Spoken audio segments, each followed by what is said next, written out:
Bonjour à tous. Après avoir vu comment additionner des nombres relatifs, nous allons voir maintenant comment soustraire des nombres relatifs. Avant toute chose, il faut définir la notion d'opposé. Deux nombres sont opposés si leur somme vaut 0. En clair, deux nombres sont opposés s'ils ont la même distance à 0 et s'ils sont de signe contraire. Par exemple, 3 et moins 3 sont opposés. Alors comment cette notion d'opposé va nous servir? Eh bien tout simplement car pour soustraire un nombre relatif, il faut ajouter son opposé. Voyons cela avec deux exemples. D'abord, comment calculer moins 3 moins moins 7?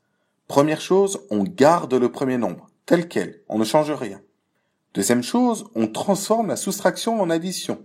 Le moins devient plus. Puis, on transforme l'opposé du second nombre. Ainsi, l'opération est maintenant moins 3 plus 7.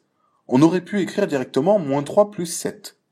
Maintenant, on applique la règle d'addition, vue précédemment.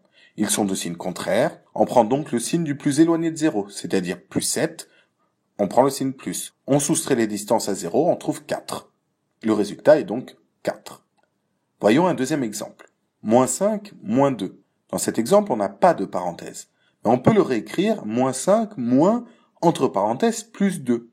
Maintenant, on peut transformer. On garde le premier nombre, moins 5, on transforme la soustraction en addition, plus, on transforme le deuxième nombre en l'opposé, moins 2, moins 5 plus, moins 2.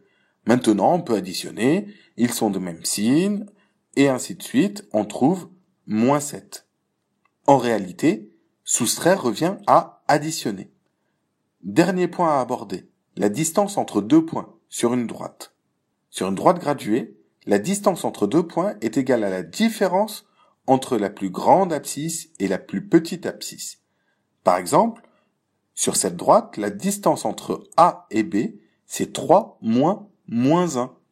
Elle vaut donc 3 plus 1, c'est-à-dire 4. Une distance est évidemment toujours positive.